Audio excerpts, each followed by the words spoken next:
G. Marshall. Welcome to the world of mystery, to the world of terrifying imagination. The story you are about to hear is called Lost Dog. Yes, a dog story. But please don't expect a charming family tale about man's best friend. In fact, you may even decide that the dog in this story is man's worst enemy. It all depends on whether or not you share the particular terror of our heroine, Miss Julia Smollett. Get it out! Get it out of here, please! Please, George, take him away! Tell me a dog, for Pete's sakes. Is not going to hurt you? Get it out! George! Please!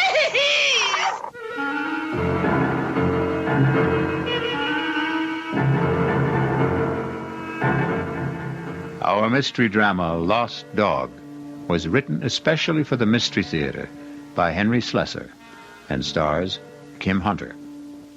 I'll be back shortly with Act One.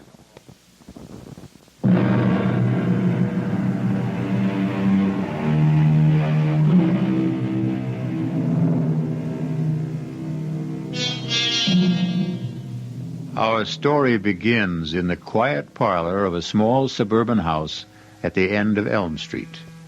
Well, not completely quiet, since young Ronnie Hughes is once again practicing his scales under the gentle, watchful eyes of his piano teacher, Mrs. Julia Smollett.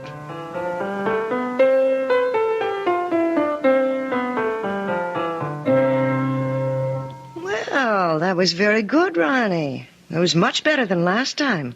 I still wish we could skip this scale stuff, Mrs. Smollett. I mean, I'm not saying that I'm ready to play concertos yet, but just the same... Why does it bother you so much, Ronnie? Well, playing scales makes me feel like a little kid, I guess. Oh, that's silly.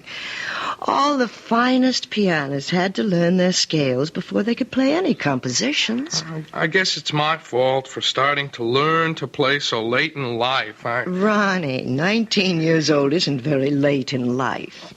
I'm 20, Mrs. Smollett. Are you? Already? Oh, now don't tell me you've been coming here a full year. No, just about 4 months. But my birthday was last week.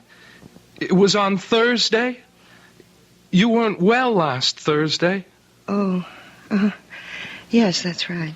You still don't look well. Listen, why don't we see how well you know the chromatics? Your cheek, it's swollen. It's still swollen. Does it hurt? No, it doesn't hurt at all. It was silly of me to stumble and fall that way. I know that your husband hit you, Mrs. Smollett.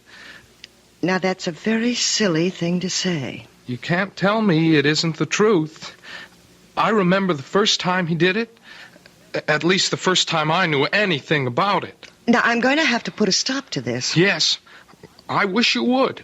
I wish you'd call the police or something the next time it happens. Now, listen to me, young man.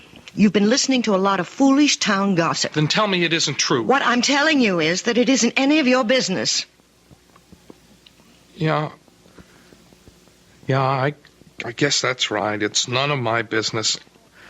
I should never open my big mouth. I'll just keep it shut from now on. Ronnie. Yeah? All right. All right, my husband and I had a quarrel. He was drunk, wasn't he? George is in a very difficult occupation.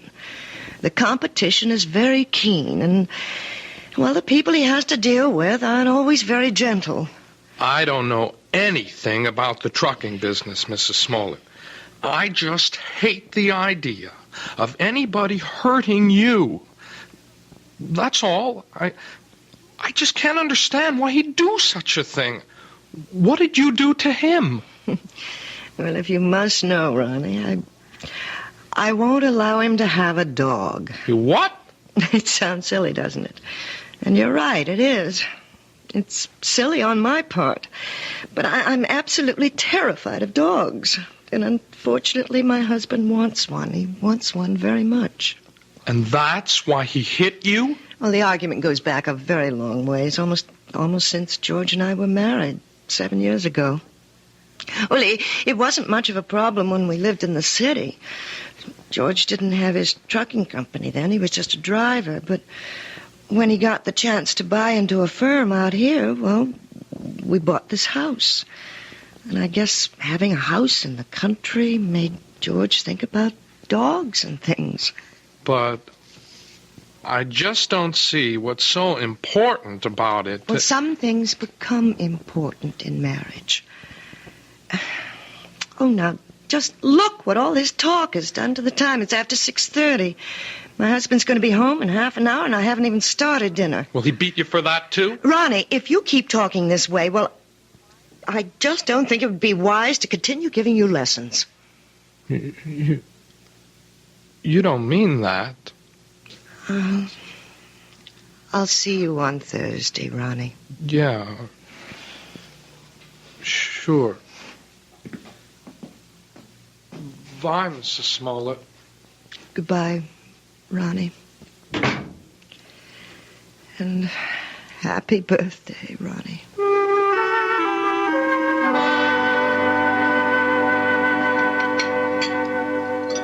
What else could I tell the guy? I had 2 semis in a repair shop. If I wanted the job, I had to use his equipment. Well, fine. Only nobody was going to hook me for a $500 premium. Hey, are you listening, Julia? Yes. Yes, I'm listening, George. What's the matter with you tonight?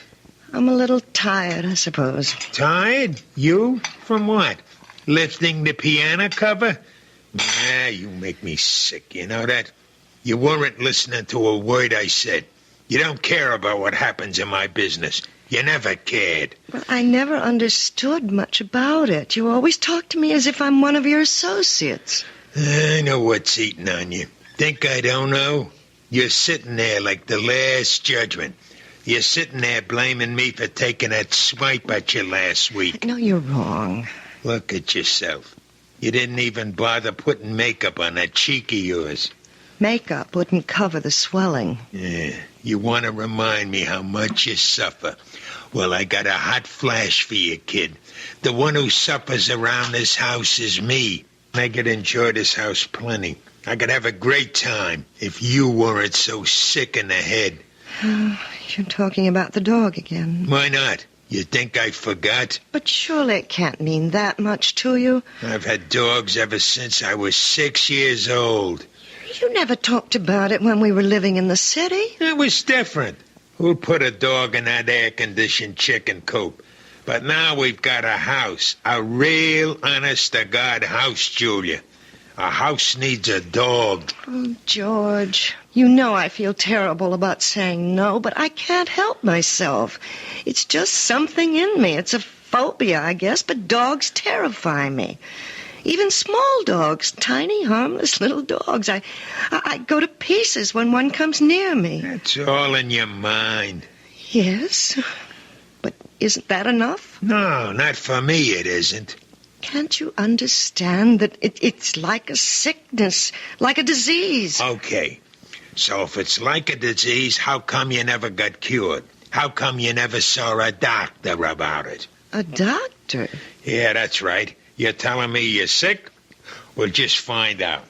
Well, where are you going? I'm going to get you an appointment, a doctor's appointment. I'm calling Dr. McCann right now. At this hour? I'll call him at home and make an appointment for tomorrow. We're going to settle this thing once and for all.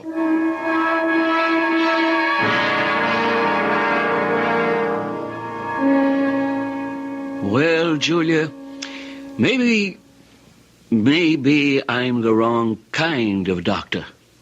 What do you mean?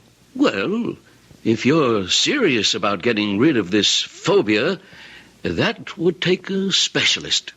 You mean a psychiatrist? Oh, some kind of head doctor. I'm sure you realize that people who are afraid of certain things, well, they've usually had something happen to them in their childhoods, some traumatic experience or other that gets stuck in their mind like a burr and won't come out. Doctor, you know we couldn't possibly afford going through analysis. George's company isn't doing that well. He'd never stand for paying all that money week after week. Well, maybe you don't need all that couch stuff. Maybe there's something else you might try. Like what? Do you ever hear of hypnotherapy? You mean getting hypnotized by someone? Not just by someone. I mean someone who can put you under and maybe help cure you of this thing. I'm not saying it always works, but it does sometimes. I don't know. The thought sort of frightens me. Nothing frightening about it. It might be just the way to find out why you're really afraid of dogs.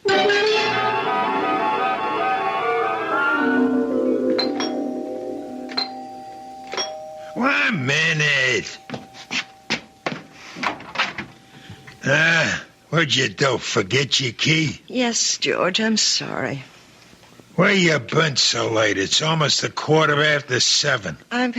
I went to a movie after I saw Dr. McCann. I was just so nervous. I had to get out of myself, so I went to this movie, and it lasted longer than I thought it would. Oh, that's great. Just great. Now what happens to my dinner, huh? Dinner's all ready. All I have to do is heat it. That's a fine thing. I come home early to surprise you. You're not even here. I'm sorry, George.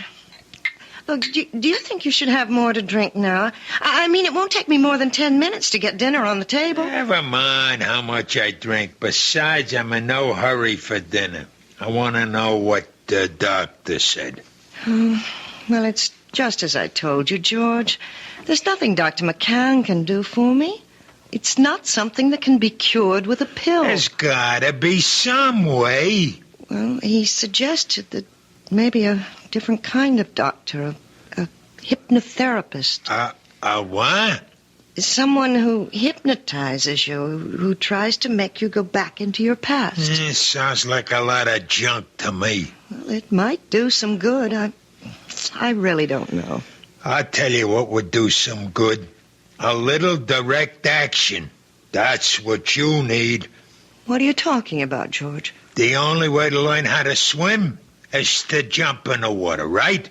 Well, that's what you need, Julia. I simply can't make you understand, can I? Well, maybe I can make you understand. Forget it. You want to get that dinner ready? I'm hungry. Yes, I'm going now.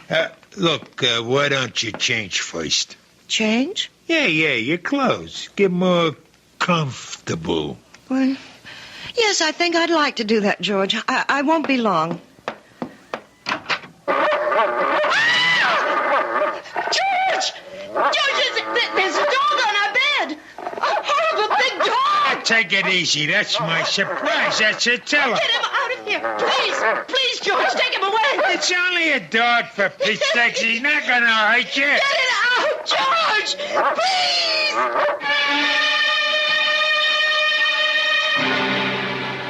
It only goes to prove that there are more terrors in this world of ours than anyone imagines.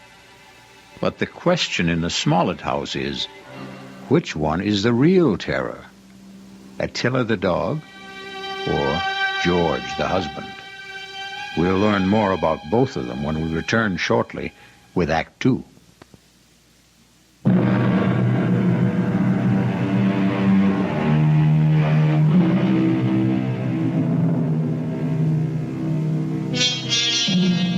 Now let's return to the plight of Mrs. Julia Smollett, the woman whose nightmares take the shape of a barking dog. How long do you want me to board the animal, Mr. Smollett? I don't know. Until that wife of mine gets her head on straight, I guess. Beg your pardon? My wife doesn't like dogs. Took one look at Attila and screamed the house down. Well, some women get scared of Dobermans. This dog's only 6 months old, for Pete's sakes. Practically a puppy. Can you board my dog until my wife gets through with her treatment? Treatment? I don't think I understand. Just give me a straight answer. Oh, yes, sir. Certainly. We'll take the dog for as long as you like. We'll see how long that is.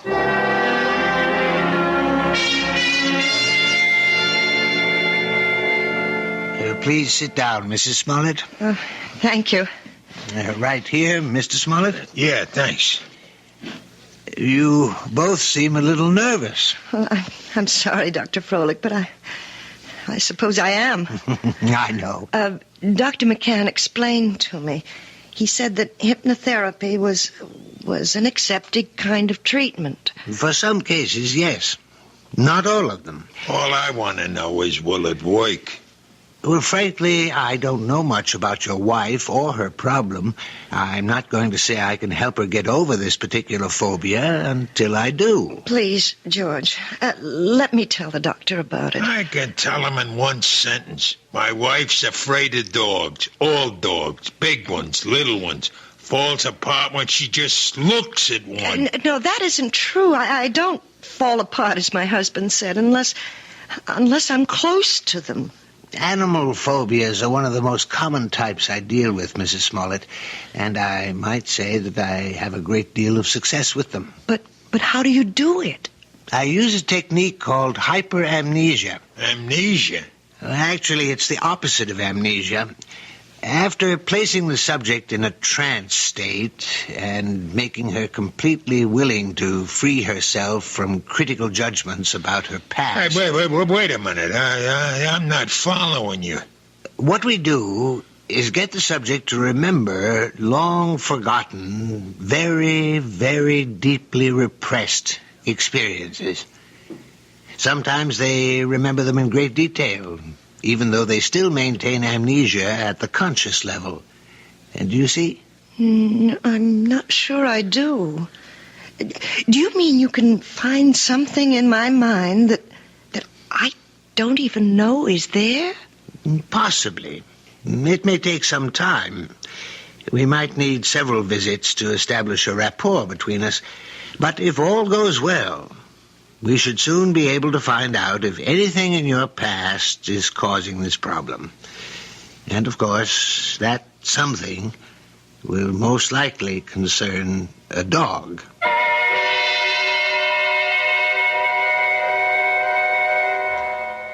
That wasn't one of Hank's longest passes, but it was a bullet right at Joe Flax, deep in enemy territory. George? 3 minutes left in the half. You home already? Whether or not the Ravens Yes. try to go all the way. Well, what happened? How'd it go at Froelic's? It was all very strange. Oh, come on, let's hear it. Did he get you hypnotized or didn't he? Look, I just want to hang my coat up. Look, I'm missing a big game just because I want to hear. You might as well turn it on again, George, because all that Dr. Froelich did was what he called the first stages. What does that mean? I mean, well, he put me under, all right. There wasn't any problem about that. Yeah, I figured that. Tell me what he said about the dog.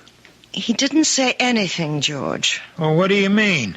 Just that. He didn't start talking about my problem. That's going to have to wait until I'm more receptive. What's he trying to do? Keep stringing you along until he bleeds me dry?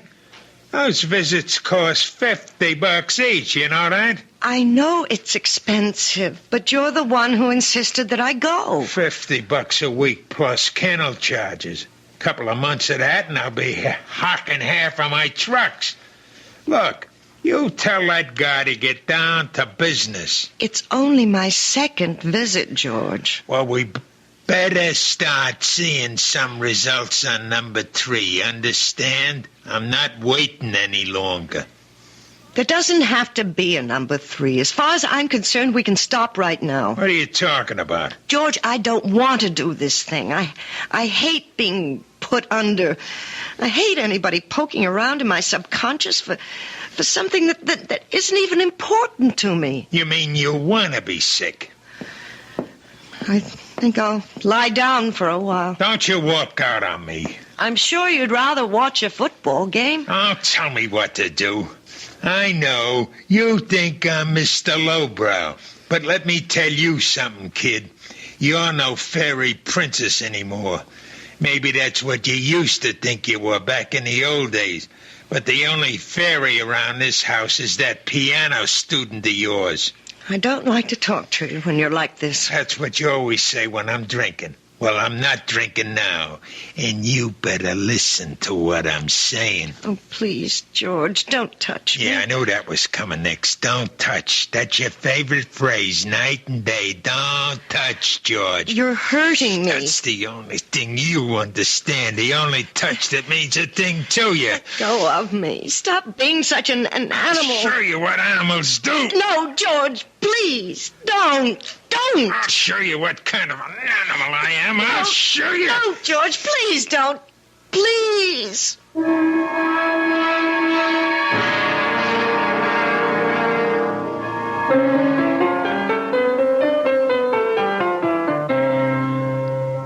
Well, I guess that wasn't much better, was it? What? You didn't think much of the performance. I mean, it wasn't exactly Horowitz, was it? No, it was perfectly all right, Ronnie, really. But you're not all right, are you? Oh, yes, I'm fine. You look awful. No, I didn't mean that. You never look awful. But you're acting so funny today. I'm sorry. I guess I have something on my mind. Can I take a guess? No. What you can take is the next page of this lesson. Listen, Mrs. Small. Look, can I call you Julia? Oh, really, Ronnie? I know. You're going to give me all that stuff about teacher-student relationship. Only I'm sick of calling you Mrs. Smollett. I hate it. I hate it because it's his name. Ronnie. No. You're the most important thing in my whole life. Please, Ronnie. I don't want you to say things like that. They're not true, and they're just making it impossible for me to teach you. You know how I feel about you. I'm sure you do. You're just too smart not to have seen it. I know that you're 20 years old. Is that why you don't want me to talk about it? Because I'm younger than you are? Well, it's flattering that you feel that way, Ronnie, but I know it's just a little crush you have. Boys go through that sort of thing all the time. Boys? Crush? Look, you're treating me like a kid. If you ask me, that's why you keep me on those damn scale exercises all the time, so you won't have to think that I'm any more of a man than those 10-year-old kids that you teach all the time. No, Ronnie. I know you're a man. Then if you think that, treat me like one. Just once. Please. Please. Let me kiss you, Julia. Just once. Ronnie. Please, Julia. What is it? What's the matter?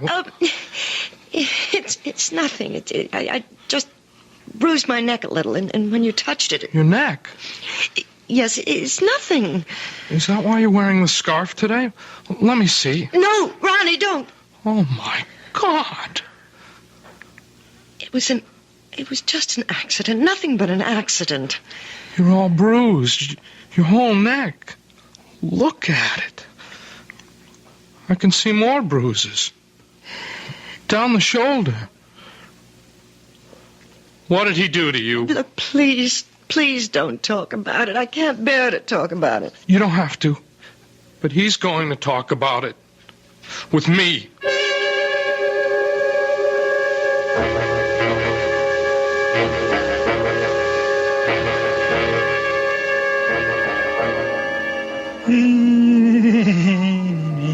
Hey, listen to that, will you?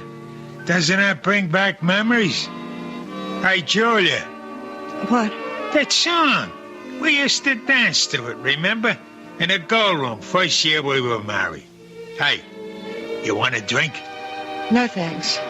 You're drinking enough for both of us. That makes me feel good. Yes, I know. I should think about wives. They ought to do what their husbands do. A man needs a pal, not just a wife. I'm sorry that I'm not a pal, George. That's why I need a dog, you understand? A man's gotta have a friend. Somebody who understands him, you see? You really think that dog, what's his name, would understand you? His name's Attila. Attila. That's an awful name for a dog. A frightening name. Everything scares you, even names. Oh, who the heck is that? I don't know. Hello, Mr. Smollett. Hey, what is this?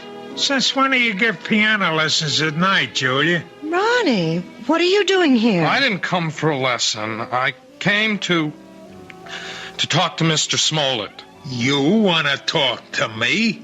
About what? May I please come in, sir? Yeah, sure. Come on, Sonny. Ronnie, you shouldn't have come here. I won't stay long. I just want to say something to your husband. Sure, kid. Go ahead. I wanted to say that I know what you're doing to Julia. I know how you've been hurting her, and I won't let you get away with it. What was that? Ronnie, no. Oh, look, even if she doesn't want to say anything about it, I will.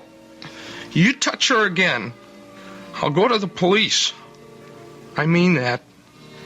See, there are laws in this country. I think maybe I'm hearing I things. swear, Mr. Smollett, you ever hit her once more, you're going to go to jail. So I'm going to jail her, and you're going to put me there. Ronnie, I begged you not to do this. No. It's okay, Julie.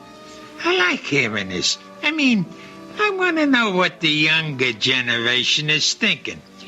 You don't want me to hit my wife anymore, is that it? That's it. You sure you know the difference between hitting and just giving little love taps? Please, Ronnie, go. Go right now. I mean, maybe you made a mistake, kid. For instance, this is a love tap. Oh, George! Now, that's a love tap, Ronnie, baby. This is... George, stop it! Don't! And you see the difference, kid? You better be sure you know the difference before you talk to the cops. George! George, don't! No!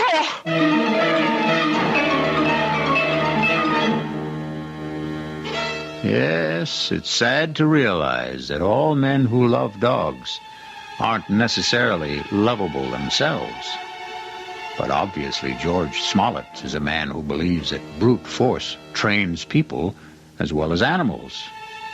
He may be right in some respects, but perhaps he should be aware of the old saying that every dog has his day. I'll be back shortly with Act 3.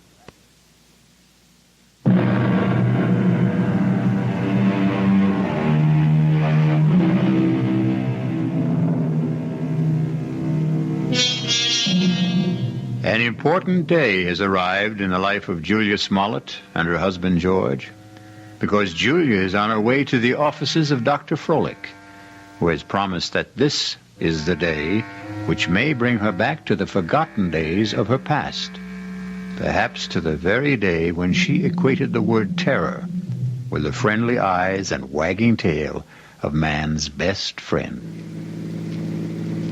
This better be the payoff. That's all I've got to say. I hope you're not disappointed, George. Well, at least you're talking to me. That's the first word you've said to me in 2 days.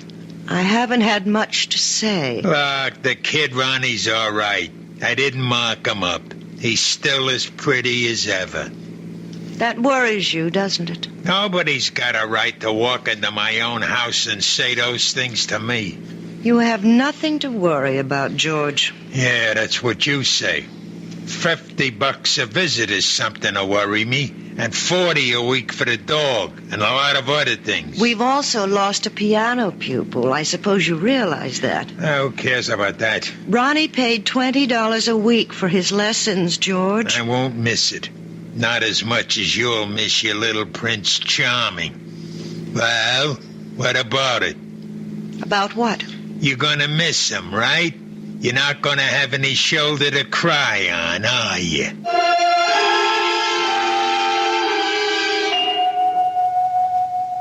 I think I'd better explain exactly what I plan, Mrs. Smollett. We're going to try something called age regression. Age regression? It sounds as if you're going to make me younger. That's almost exactly what we'll try to do. Well, if you can, Doctor, you'll have every woman in America on your doorstep. All I'm going to do is attempt to take your mind back into your own past. I'm going to see if you can relive some of your earlier years. You mean that I might actually remember things from my early childhood? I'm hoping that you'll recall one particular thing, the thing which you've been concealing from your adult self for a very long time. It's rather frightening, isn't it? No, you mustn't fear knowledge, especially self-knowledge. Now, we'll just draw the window shade and we'll get started.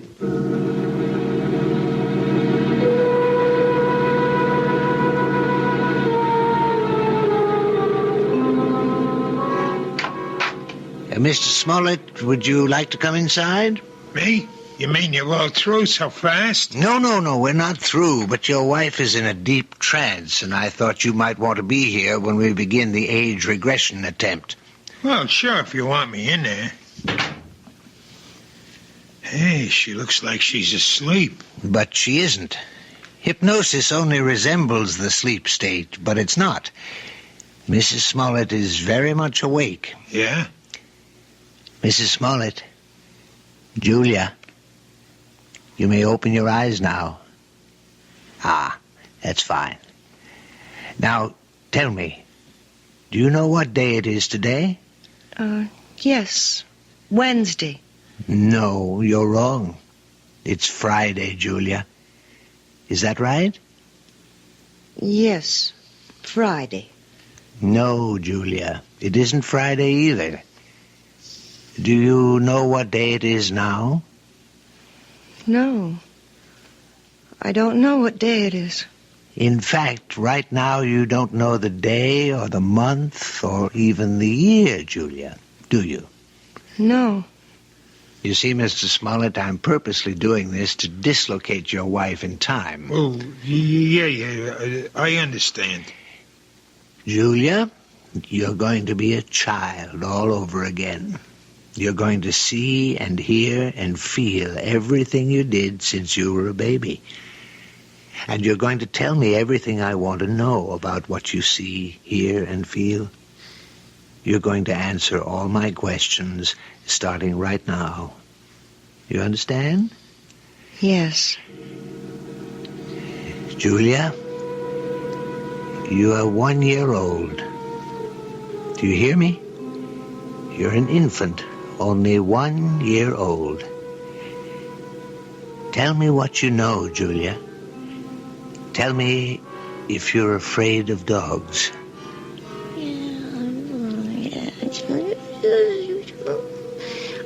Oh, my God. You sound like a happy baby to me, Julia. I don't think you had any fear of animals when you were a little baby. Did you? Now you're 2 years old, Julia. You can probably say a few words now. Are you afraid of dogs? No. And now you're 3, Julia. You're growing up very quickly. Now you're a big 3-year-old girl. And are you afraid of dogs now, Julia? No. Not afraid of Bow Wow. You're 4 years old now, Julia. Tell me if you're afraid of dogs now. It's all right to shake your head as long as you tell me, Julia. Now you're 5 years old. What? Still not afraid of dogs? No, I'm not afraid. I'm not afraid. Now you're 6, Julia. 6. This can go on forever. Please, Mr. Smollett. Not afraid at 6, Julia? Then let's be 7 years old. You're 7 years old. Still not afraid, are you? Now, what about 8? You're an 8-year-old girl now. Topper. Topper. What was that? Topper. Poor Topper. What's she saying? Julia, who is Topper? Is Topper a dog? Yes, Topper's my dog. Where is Topper now, Julia? Topper's dead. They put Topper away. They killed him, and it's all my fault. It's all my fault. What's your fault? What did you do, Julia? No. It's his fault. It's Bobby's fault. Who is he, Julia? Is Bobby a friend of yours? I hate him. He teases me all the time. I'm glad I did it. I'm glad. Only don't kill Topper, please. Please don't kill my dog. Does all this mean something? Yes, it means a great deal, Mr. Smollett. Julia, now please listen. I want you to tell me all about Bobby and Topper. Bobby lives next door. He's 10. He teases me. He pulls my hair. He tore my dress. He put mud in my shoes, and he hit Topper with a rock. Mommy! Mommy! What happened, Julia? Why are you calling your mother? What's happened to Bobby? He's killed him. He's killed him. Who?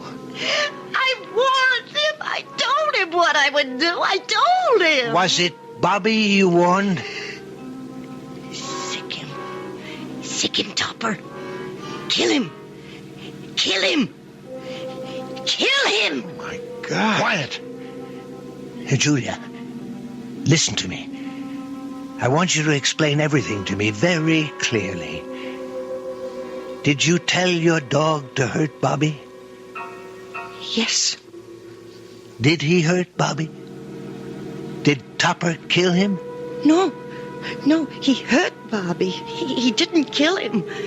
He hurt Bobby in the neck, but they killed Topper.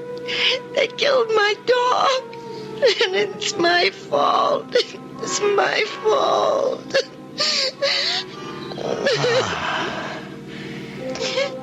Well, I think we've found the lost dog.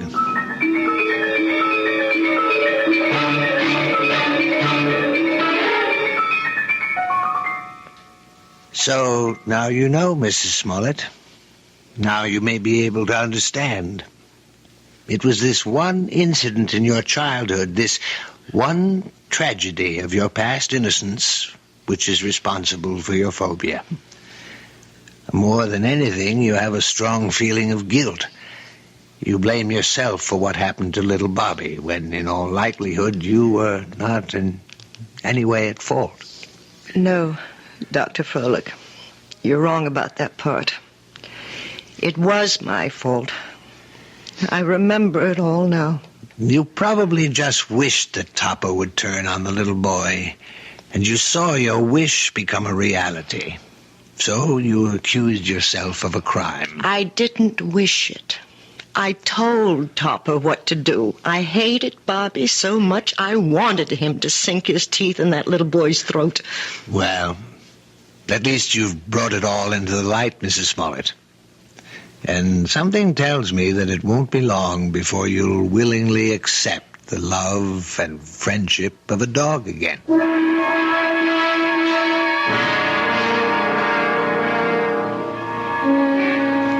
Mrs. Smollett, hi. Oh, hello, Ronnie. How are you? I'm okay, I guess. That looks like a brand new car you're driving. Oh, yeah, it is. My parents gave it to me for my birthday, but, well, it took a couple of months to get it here from the factory. Well, you see, I wanted a couple of special things done to it. It's very handsome, Ronnie. I'm sure you're enjoying it. Yeah, it's great.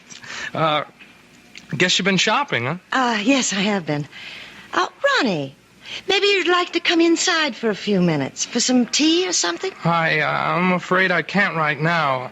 I mean, see, I'm supposed to pick up Lisa at her house. Lisa? Yeah, Lisa Bryant. We, sort of going steady now. Yes, of course. Well, it was very nice running into you, Ronnie. Yes, it was. Hey, by the way, you're looking...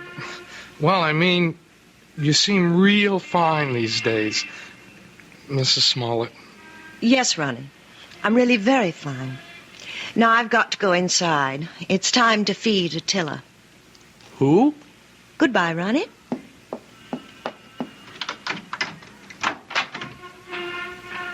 Attila! Where are you? Attila? Here, boy! Oh, now where's that animal? Oh, well, I suppose he's playing in the yard or something. Oh, or maybe he's in the bedroom. Attila! No, not in there. Oh, I see George's jacket's back from the cleaners. I hope they haven't taken all the smell out of it. No, they couldn't do that. Nothing will ever take the smell of George out of anything. Now to find that animal. Attila! Where are you? Attila? Are you here? Oh, there you are. Oh, for heaven's sake, are you still tied up, you poor thing? Oh, well, don't worry. I'll have you out of that in a minute. We can't have you tied up, can we, boy? We can't play our little game if you're tied up. Yes, that's a good dog. Good boy, Attila. Now, let's play our little game. See the jacket, Attila? See? Smell the jacket, boy. Go on, smell it. That's a good boy. Now, sick him, Attila. That's it. Sick him, Attila. Sick him.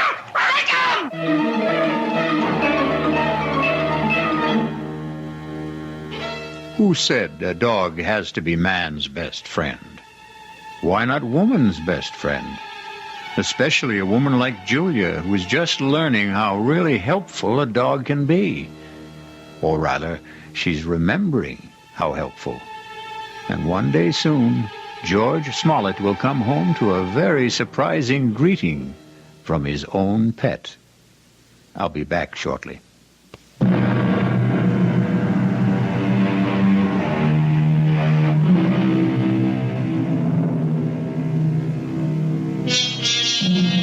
We hope we haven't given you the impression that we don't love dogs. We love them very much, especially since dogs are descended from wolves. And the wolf is not only a fascinating creature, he also does something wonderful for all lovers of mystery stories. He makes this chilling sound. Our cast included Kim Hunter, George Matthews, Robert Dryden, Gil Mack, and Mandy Patinkin. The entire production was under the direction of Hyman Brown. This is E.G. Marshall inviting you to return to our Mystery Theater for another adventure in the macabre. Until next time, pleasant dreams.